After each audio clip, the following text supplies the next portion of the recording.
ના આજ્ઞા ઉપાસના બે પાંખો છે. આપણા સિદ્ધાંતની અંદર આજ્ઞા અને ઉપાસના બે વસ્તુ આપણી દ્રઢ હોય તો બધું આપણા જીવનની અંદર સરળતા બને છે અને થઈ શકે છે. જેમ પ્લેનને બે પાંખો, પંખીને બે પાંખો, પંખીના ઉપરથી જ પ્લેન બન્યું છે, બે પાંખોથી ઉડી શકાય છે. રેલવેના બે પાટા છે.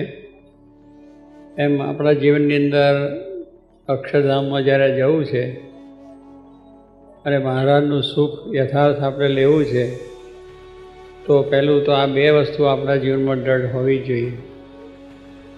એમના જે વચન એ આપણા માટે વેદ વાક્ય થઈ જાય. એમનું જે કાર્ય છે એ આપણા માટે સુખદાયક બની જાય. એટલે એમનું દરેક કાર્ય કલ્યાણકારી છે એવું જીવનમાં દ્રઢ થઈ જાય તો એની આજ્ઞા પણ એ રીતે જ પડી શકાય. પહેલો એવો જે મહિમા છે દ્રઢ થાય એટલે પછી આપણને થઈ જાય.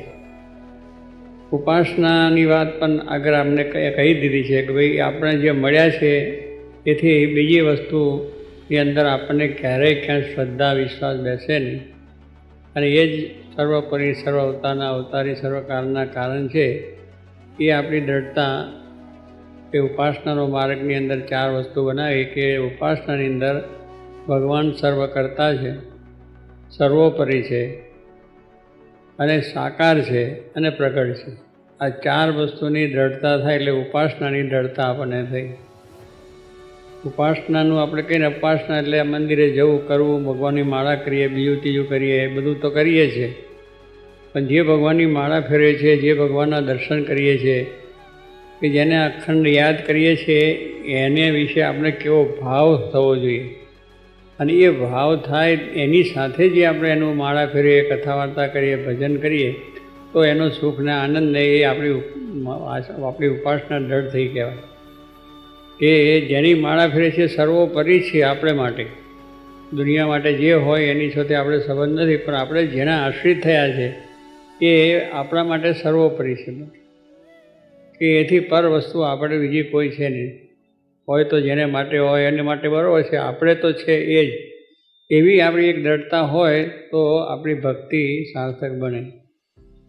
બીજી વસ્તુ એમને કહી કે સર્વોપરી પછી કર્તા, કે ભગવાનને વિશે સર્વ પ્રકારે કર્તા પણ હોવું જોઈએ. એ પણ વાત બહુ વિસ્તારથી તમને સમજાઈ છે બધી. એટલે એ કરે છે બધું બરાબર જ કરે છે, બસ એમાં કંઈ વિચાર કરવાનો જ હોય નહીં. એ જે કરે છે એ બરાબર છે. ભગવાને જે કર્યું એ બરાબર છે. એમાં કોઈ આપણા સુખને માટે જે થયેલું છે એવું આ બધું કર્તવ્ય જે ભગવાને આખું જગત રચ્યું છે એ દરેકના સુખને માટે છે. પણ આપણને એની અંદર જરા વિચાર આવે કે ભગવાને આવું કેમ કર્યું, આ કેમ કર્યું, આ વસ્તુ કેમ બનાવી. પણ ભગવાને જે બનાવ્યું છે એ બરાબર સારું જ બનાવ્યું છે એવી આપણા જીવનની અંદર દ્રઢતા હોવી જોઈએ. સ્વામી કે બીજી વાત થઈ કે ત્રીજી સાકાર, સર્વોપરી કર્તા અને સાકાર. સાકારની અંદર આજે ઘણા માણસો નિરાકારની વાત પણ કરે છે. ભગવાન નિરાકાર છે, એને આકાર જ નથી. ભગવાન જ્યારે ભગવાને આવી સૃષ્ટિ રચી છે એ સાકાર છે. જો આપણે બધા મનુષ્યો એમને રચ્યા, આપણું મનુષ્યની રચના પણ ભગવાનની જ છે. જો આપણને સાકાર છે, હાથ છે, પગ છે, નાક છે, આંખ કાંઈ બધું છે તો ભગવાન નિરાકાર કેમ કરી શકાય? એ આપણને કંઈક પણ રીતે જે દેખાય એમનામાં આ ખાવા પીવાના ભાવ, મોદા હાજાના ભાવ કે કંઈક બીજા પ્રસંગો બને, કોઈ મનુષ્યથી ડરી પણ જાય તો પણ એ આપણે એને જાણવું કે દિવ્ય છે. એને એવો કોઈ ભાવ છે નહીં. આ ભાવ દેખાય છે એમાં સાથી દેખાય છે કે આપણી અંદરના ભાવો છે એ એમની અંદર દેખાય. એ તો એકદમ સ્વચ્છ છે. આ બધી આપણી જે ભાવો છે, આપણી અંદરના જે બધા ભાવો છે, આપણને જે સારું ગમે, નરસું ગમે, આવું પહેરવું ગમે, કપડાં પહેરે, મકાન, જે બધું આપણે જે ગમે છે એમ ભગવાનને આ ગમતું છે એવું થઈ જાય.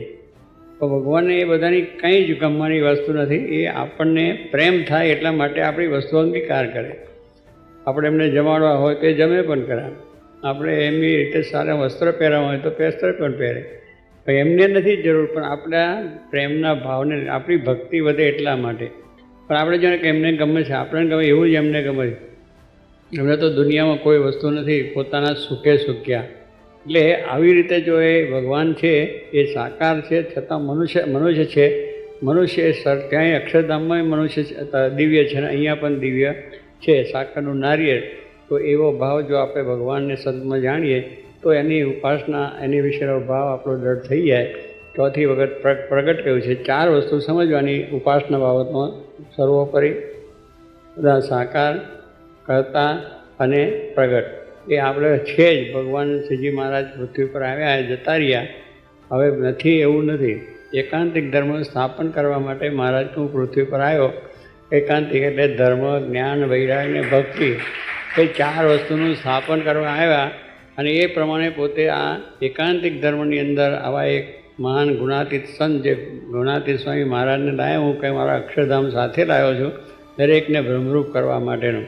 તો એ સ્વરૂપ ભગવાનનું જે સંત સ્વરૂપ એ પણ આ પૃથ્વી પર જે રહ્યું, તો એનાથી આ એકાંતિક ધર્મ ચાલુ છે. તો પ્રગટ છે એ ગયા નથી. આપણને દર્શન, કથા, વાર્તાનું સુખ એ રીતે જોગી મહારાજ દ્વારા, શાસ્ત્રી મહારાજ દ્વારા આવ્યું અને ગુણાતીતાનંદ સ્વામી પણ બધાને આપ્યું છે. તો એ સમજવાનું.